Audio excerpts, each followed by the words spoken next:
Imagine living your life after 50 and feeling energized and excited about your future.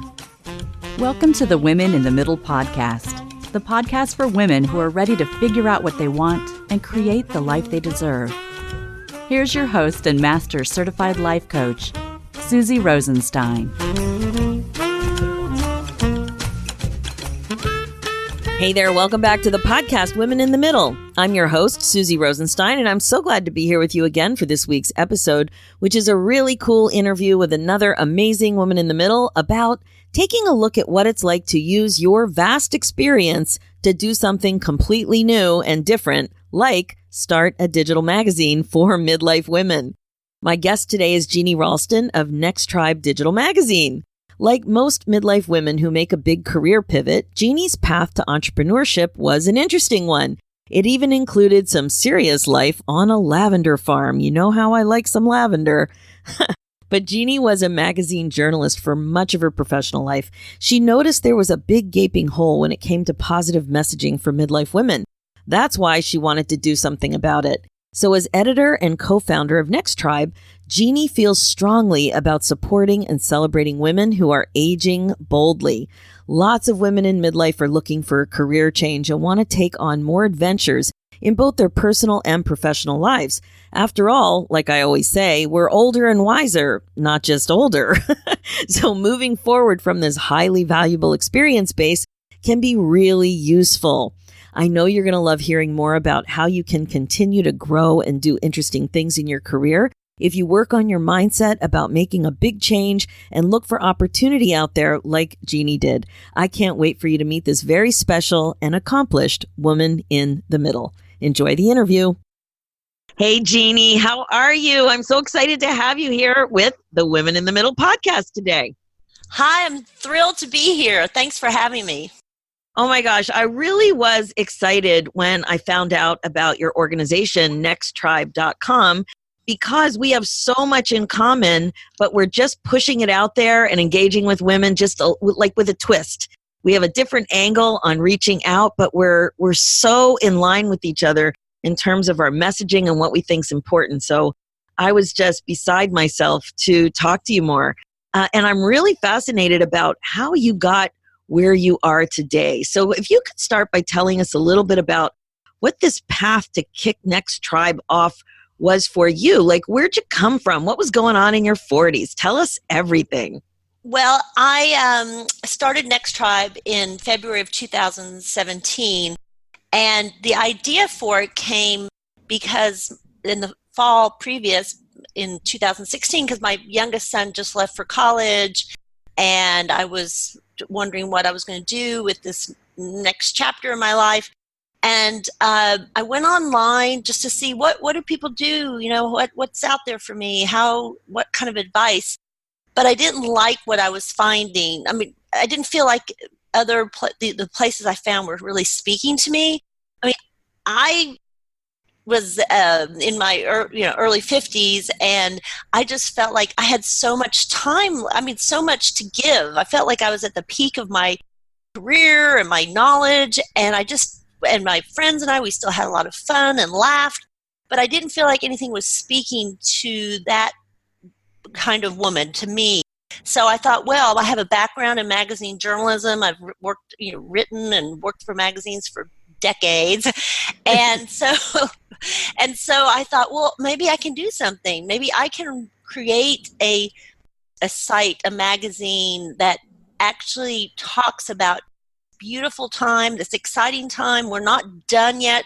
We're kind of just getting started. That's how I feel. It's like I've got so many years left to do fun and exciting things, and I want something that reflects that. You know, the NextTribe really does reflect that, I think. I love that. And I have to tell you, some of the pretty consistent feedback I get about this podcast, Women in the Middle, is that it's upbeat. And I think that also reflects what you're saying, that there is a lot of doom and gloom out there. And there's a very negative spin on aging and menopause and what we are getting used to living without and how lots of doors are closing. And my take on it is very much like yours. Like, I'm really excited about what we can do rather than what we can't do.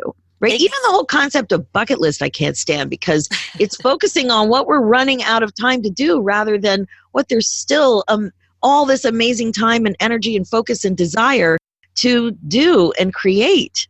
Right. And I say that one thing that unites the feelings of among our readers, I think, is that we're not feeling sorry for ourselves. I mean, I feel like it's not like, oh, we're getting older. It's like, yeah, we're getting older. It's a fact of life. And so let's work with it and look positively on it and see we have so many years left.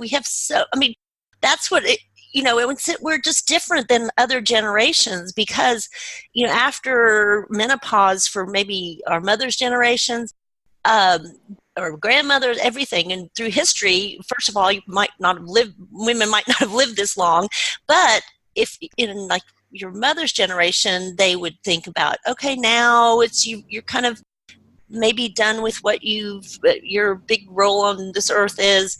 But a lot of us have had great jobs and experiences, and we aren't ready to just lay down our hands and to say, okay, we're leaving the game.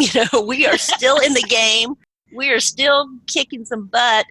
And why shouldn't we? I mean, all the experience we've gathered over our lives means something and can be used for great things. And I'm not just saying that you have your career, your job. I mean, there's ways to volunteer and start philanthropies and inspire other people, start a business, get into a creative, something you've always wanted to do creatively. And I think that another thing that unites the women that I've met and I hear from through NextTribe is that I call them yes women, meaning that they're saying yes. They say yes to new things. They say yes to going on new adventures. And when we do trips, and a lot of times we'll have people on the trips who don't know anybody else, but they come and they meet people and become instant friends because they are the same mentality of saying yes to life. And so I think there's a lot of us out there that feel this way. It's just that so much of society has kind of made us feel that we should be gloomy and doomy. It's just because they don't understand, the rest of the world doesn't understand what all we have inside and all we have to offer. And I think that affects us and can make us feel down. But if you have your podcast, NextTribe, talking about all the great things that we can still do and that we're not done yet, I think that infects people in the best way possible to see the opportunities and to seize them, see them and seize them. Exactly. So, you've just said so much. I just had to make a couple notes because my head is exploding. I want to unpack it a little bit. So I think you're right that for so long, our grandparents and our mothers even, we thought that older and wiser was really just something cute that we said, but really it was just older. Like the focus was really just on older. But we are wiser. Women today have more education than ever before. We've been involved and engaged in our communities. We've been contributing in all kinds of ways, professionally, volunteer capacity, professional volunteers, just reading and exposure and traveling and everything. So you're right. Like the generation of women that we are a part of is unlike any generation that came before us. And it's very exciting. The internet has only helped access to information and feeling connected on so many levels to other people. And the other thing you said that really struck a chord is our ability to contribute and give back. And I did a whole series on mentorship, and I had a chance to interview women who'd been mentors to me and talk to them specifically about what I learned from them and ask them about who their mentors were. And one of the things I feel so strongly about is our ability to mentor other women. We only think of mentorship in a professional capacity when we're much younger and we need an older mentor. Well, now we're the older and wiser people, and we can be those mentors in so many different parts of our lives. And one more thing that popped into my mind and is this whole concept of grandparenting and the way that women, many couples are waiting longer to have children now. So there's a gap that didn't exist before where so many of us are not grandparents yet when the kids leave, right? There's a bigger space there often, right? So it's not that we have to do certain things that we're grandparents. Many women talk about what they want to do when they're grandparents, but there is this gap for so many people where they're free as a bird for a period of time. But if they're only focusing on empty nest being a sad or lonely period of life, they may miss out. So what comes up for you when I just talked about all those things that you inspired in my brain? Oh my God, it's just like, I need to be taking notes too. So I know, I do feel like, I do feel this certain freedom. And we run stories about really interesting women who can be inspiring and all that. And one woman we just interviewed, she has a new book out, like surviving her divorce. It's called Disassembly Required. And we did an interview with her. And one thing that struck me is this feeling like she divorced and her children are grown, and now she moved to a new town, and she feels like she did in her 20s, where she is free and she is, able to just do and go and not have to be worried about all the responsibilities, and kind of rediscovering who she is. And I think that's a really key thing at this time of life, is rediscovering who you are, who you have always been, but the burdens of raising a family and what can take you away from that. So this is a really great time to kind of think, what is it that I want, not in a selfish way, but just in a sense of personal fulfillment. Who am I? What can I contribute? It's a great time for that. And I do think there's, I've just seen a report that this generation of women in this age group, over 45, middle-aged, it's the healthiest, wealthiest, most active generation in history, because there's so much wealth, and I mean, it's just, I'm not saying that all of our readers are wealthy. I'm not saying that at all, but I'm saying that in general, women have more means now than they've ever had. Plus, there's so much emphasis. We really do want to take care of ourselves. We know that we need to, and I see that a lot of our readers, and I know at my own life, I'm probably more fit than I've ever been. Best shape of my life. I have more time for working out, and I have more time to focus on eating healthy. My husband and I have really focused on that. So it's a time for self-care also. And people, I think women maybe need to feel permission to really think about that. But this is a great time for it. And we also have so much information, knowing how important it is to be taking care of ourselves so that we can continue to lead these interesting lives. Yes, I love that. And I just want to go back to you a little bit more before we talk about Next Tribe. I'm so excited to share Next Tribe with the listeners for sure. But what I'm fascinated with is this personal transformation that so many of us are making or are craving to create for ourselves. So you mentioned that you had a lot of experience with magazines and publishing.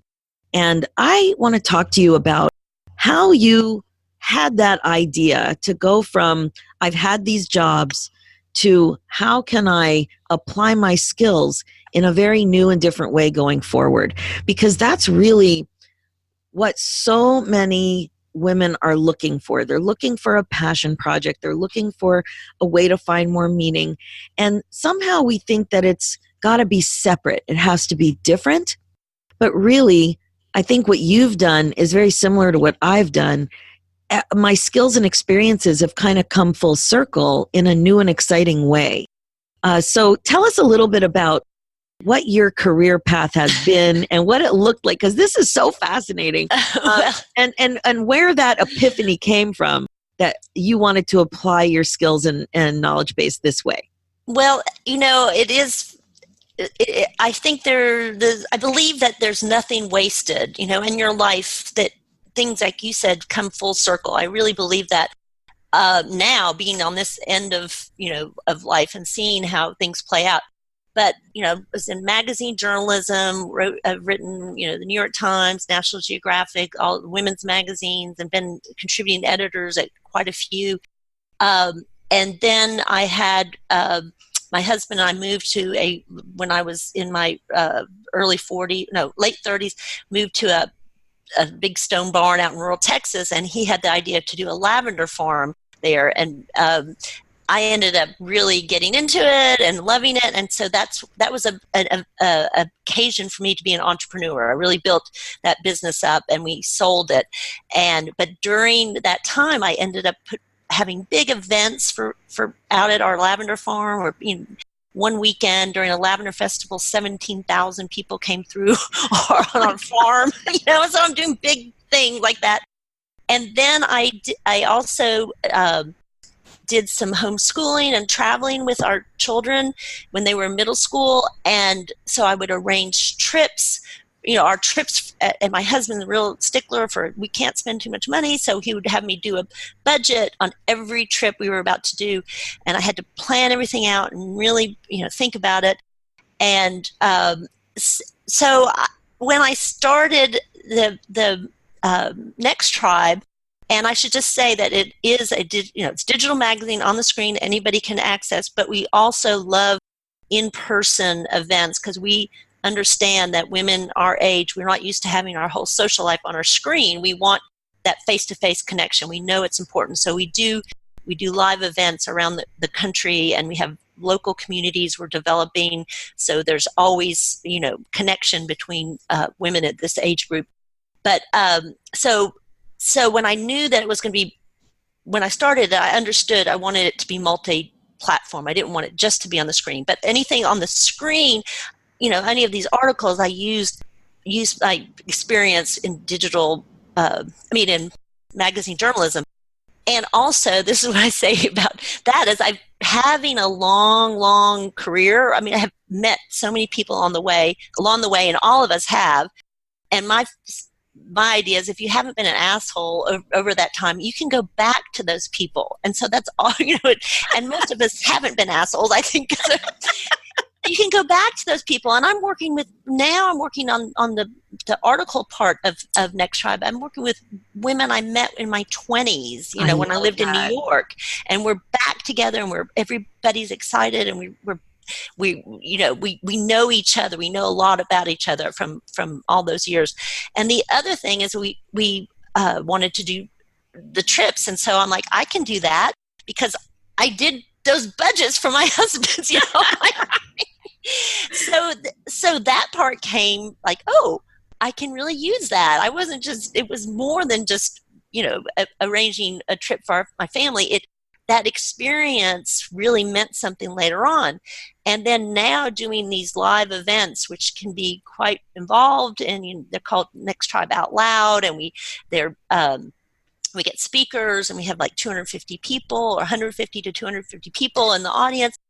That I have done big events, not maybe to this degree, but back on the lavender farm, I was arranging all this stuff. I'm doing events, and it comes back. It's there, and I had an aha moment, like maybe 6 months into having started Next Tribe. I had that moment of thinking, oh, wow, okay, I can do this, because I've done something like it before. It wasn't exactly like before, but it gave me that confidence that I was using something I already knew. I kind of was falling back on something that was back in the back part of my brain. And I think that's what's so beautiful about this time is all of us have done things in our lives that we might not even realize how they impacted us or what we learned from them. But this is the time of life where you kind of like see, oh, wow, that's so cool, and make all these connections. All things kind of come together, and I think it can happen for everybody because we've all had great experiences. Oh my gosh, I love that. And I couldn't agree more strongly. And I had that same epiphany. I was, in this long-term job and career for 27 years, one job for 19 years. But what started it all really for me was what I became attracted to way back in university in the early 80s. And I realized when I was in my job that I was really missing one-on-one contact, right? So I was working with people at a system level or at a program level or at a campaign level. But I started to realize, almost 3 decades in, that that's really what I was missing. And then I think back to what I was attracted to in university, and especially in grad school, was ethnographic research and long form interviews and, really honing my listening skills and looking for patterns of speech. And there's so many skills there that are directly related to coaching and really, really listening and asking amazing thought-provoking questions. And so that really gives me comfort to know and to teach other women to look to their past for clues about what gave them joy, what inspired them, just for clues and hints, and then to reflect about how everything is connected and how one thing leads to another, and how it's really no surprise that you ended up doing what you're doing and that I ended up doing what I'm doing.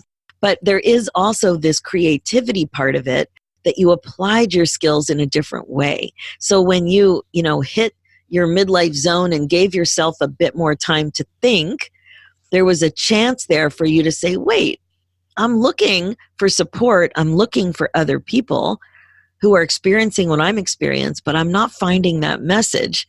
So I'm going to do something about it. Now that's a bit of a reach. Could have just whined and complained, but no. So what was going on there that you activated yourself? Well, I actually wrote a memoir about my time as a lavender farmer called The Unlikely Lavender Queen. And one of the messages of that book is something a saying called bloom where you're planted. And in that book, in the lavender book, it was about how I hadn't wanted to live out in the country. I was a city, I lived in New York, and here I am in rural Texas, blah, blah, blah. But eventually I realized it was a matter of, here I was in the countryside. I had to shift that wasn't going to change. So something had to change, and it was going to be my viewpoint. If I shifted my viewpoint and thought, here I am, what do I have to work with? Let's see what I've got here. And work that, make the best of that. That is what the kind of message of the book, because I ended up really adoring the lavender field and feeling fulfilled and in an amazing way. And it was just a matter of changing my perspective of what I'm here, I'm stuck out in rural Texas. But look what I can do, So in a similar way, I think that it's a matter of looking at what you've got to work with. And I think that we can all say, hey, I sure would like that life of somebody who's got a PhD or is like an incredible entrepreneur, but I'm not going to try to be something I'm not. I'm going to be who I am. I'm going to look at myself and say, what do I have to work with here? And what can I do with it? And I think that's kind of the decision process I made when starting NextTribe. Is like, okay, what do I have to work with? I have experience in journalism and magazines. I also had a business partner who could help me get it rolling, get it started, and we both had the same idea. So it was a matter of just like thinking, I can at least try this. It might not work, but I can at least try it. And so I tried it, and that's when having that epiphany about all these things coming together in my life. And I felt like I was where I was supposed to be. And I think that all of us, if that idea of work with what you got and don't try to be what you're not. You've got it all inside. You can work it. That would be a message to me. Oh my gosh, that's so good. And I can't even tell you how much I love lavender. You're actually the second woman I've met since I've been an entrepreneur who has a lavender farm or who had a lavender farm. I interviewed her on the podcast, so I'll include her link as well in the show notes. Oh my God. I can't even, lavender makes me so happy. I just love it. But your message is so valuable. And you could have said, I'm stuck here in rural Texas, but it was your thoughts about your circumstance that changed everything. And that's what we teach in this coaching methodology, right? That your thoughts create your feelings. So if you think I'm stuck in rural Texas, you're going to feel sad or hopeless or angry, right? But if you think, what can I do I'm excited about what can I figure out for myself to do next in rural Texas, it's a completely different ballgame. And now that you've got a little bit of space and you've written a book, you can totally see how it all came together. But the other thing I'm really fascinated about with NextTribe is it's fine to capitalize on the magazine articles and the fantastic people you're meeting and all the amazing writers and shaping this message in a more positive way. But you added on the gatherings, you added on the connection at a large scale, right? So I can't wait to come to one of these events. So talk to me a little bit about what's going on with these events and how people, women in the middle, can check it out and even come. Right. Well, so we got the idea, well, like I said, we wanted to have connection as part of it. And so we have a local group in Austin and now one in San Antonio, and we have a coordinator who plans events for them, and we're trying to extend to other cities. And those would be happy hours and classes and going to see movies and small, speakers and things like that. But we wanted like a signature event. I mean, we know our readers are very curious and they like books, and so the first out loud event we did was here in Austin, and we had some of the writers who write for us and a novelist or two and two photographers actually speaking to the group about, it was called Celebrating the Power and Creativity of Women Over 45. And my feeling is if we don't do it, who will, right? Exactly. So I started with that. It was like mostly writers and photographers talking about their work. And the idea was we are doing so much at this age that people don't recognize. We are powers in business. And well, at first I was just thinking of the arts, but it's expanded since then. We had about 150 women there. The response was overwhelming. I couldn't believe how people talked about it, and they felt like they were really moved by it and by the event. And I was surprised. I mean, I just didn't expect that kind of I loved it. It meant so much to me. And I think it was because it's so rarely that events or programs are targeted specifically to us. They're talking to us. They understand the people on that stage who were talking were in the same boat. They understood what it's like to be at this age and either figuring things out or having figured things out and how they did that. So it was really encouraging, that event. And I had wanted to do something in New York for a long time because, having lived there, and I felt like, we're a media company. We need a presence in New York, blah, blah, blah. So last fall, I took that Out Loud event to New York, and I was scared to death because New York, it's a tough, it's New York. It's like, So, but I had some great speakers through the connections with writers and so forth. We got Kathleen Kennedy Townsend and Judy Collins and Linda Rodin and Ashton Applewhite. We had great speakers, and the tickets sold out in 2 weeks. And I was so surprised. But again, it was the same, even in New York, where you think people are kind of jaded, there was such a outpouring of emotion and excitement for the event. Afterwards, just getting people just like almost in tears, happy to have been part of it. So we really have decided that we're going to try to do more of that. We're doing 4. We did 2 last year. We're doing 4 out louds this year. We've already done Austin and LA. We're doing New York on October 2nd and in Dallas on November 12th.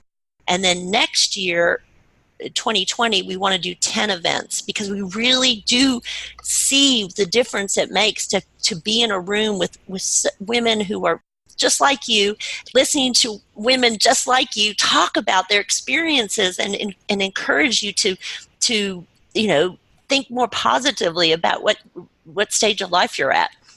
I have a fantasy. I would like to not only attend, but I would like to think about so many women in the middle listeners attending one of your events, so much so that we're able to have a meetup at your event. It would be dual purpose. That would be great. Wouldn't it? Oh my gosh, because we are so in alignment with our messaging, and I think it's super exciting. In fact, I'm launching a membership in the fall to focus on some of these same issues, but I don't have any large-scale events planned. I do small coaching events as part of my mastermind group, but I'm getting the same message from my listeners that people are looking for community and connection. Now, in my world, they're looking for coaching too. Mm-hmm. This connection piece, for some reason, we don't have the relationships and the connection with other women our age that we always imagined we would have. And I found it kind of surprising when I came into this world, but I'm hearing it over and over again. And it's something that I'm working toward as well, bringing women together. And, we just want to be with more like-minded people, right? That's really what the bottom line is. So I love that you're doing it. I don't need to stress myself about doing it. You're doing it. Well, the thing is that this time of life there's a lot of transitions. So things change, your kids go off to school, or there's a lot of, sad to say, a lot of divorces at this time of life, statistics are showing, or you might be retiring. There's just a lot of transformations or transitions, sorry. And at those times, friendships can change.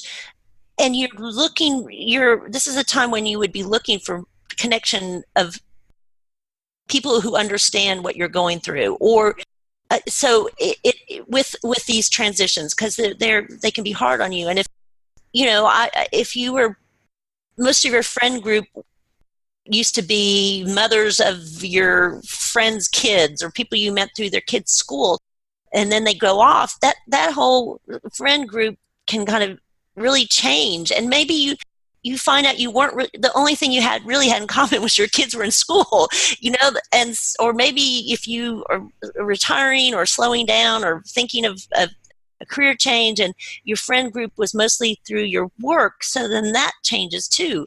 And it definitely changes if you go through a divorce. You have to there's all kinds of levels of that you have to deal with.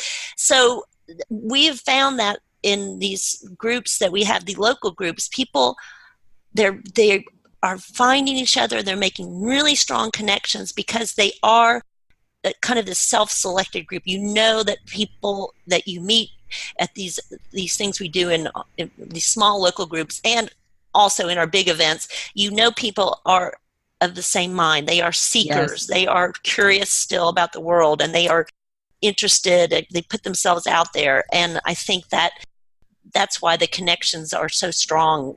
Yes.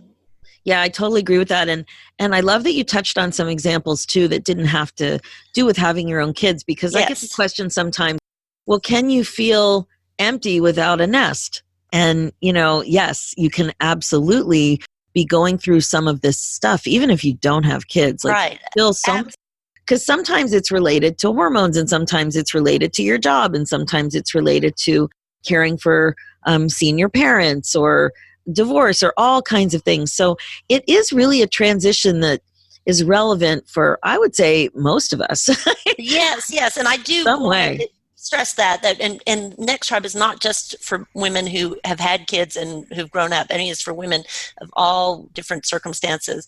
And you definitely, I think part of if they feel empty without a nest, what I think that is an indication of is the way society treats us at this age, Yes. that like that feeling, like we didn't do the survey. I saw a survey where 70% of women felt either invisible at this age and up, 45 and up, felt either invisible or patronized.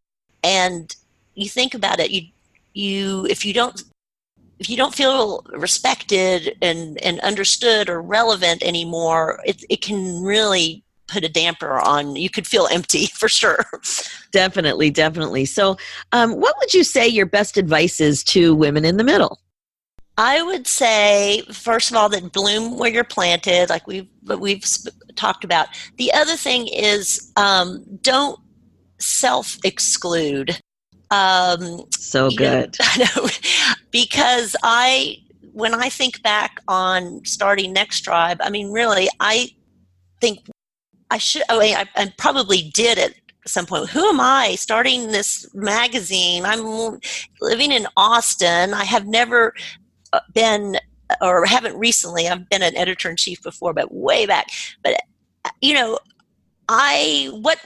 what right do I have to start this magazine? There's plenty of people up in New York, really accomplished women who probably could do this. And if I had listened to that little voice in my head, the doubts, I might have just said, I can't do this. This is just crazy. But I just was like,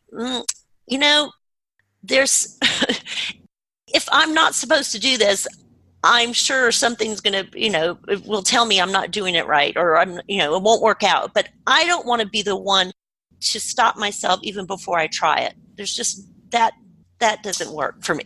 Oh, I love that. And that kind of topic comes up with my clients all the time. And really, when you shift your focus on from yourself, right, from all of these thoughts about who am I and am I an imposter and can I really do it and it's scary and I'm afraid and blah, blah, blah, to there are people out there waiting for me to do this. They feel alone.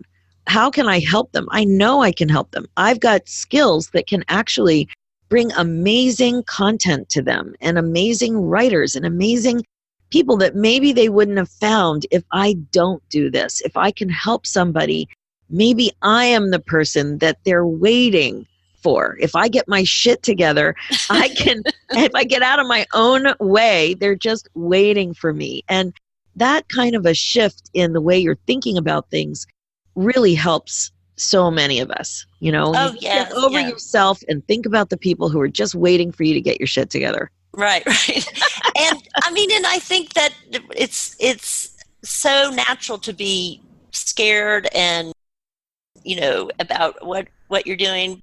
Should I be doing this? Is this just a crazy, sometimes still when I wake up and I'm like, what am I doing? Oh my God, there's so much to do, or so many new things I'm learning that I don't know if I can master them.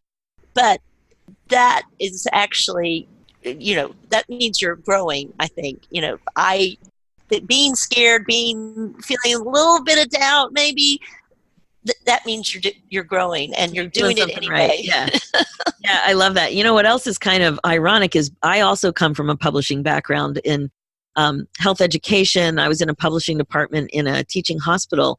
And the other thing that you haven't mentioned, but I know because we're both about the same age and we both come from a similar but different background, is that publishing has changed so much. Oh, gosh. Back in the day when I first started, we were, printing 2,000 books, right? And then, oh my gosh, if there was a typo on the back cover, there was a typo on the back cover. Yeah.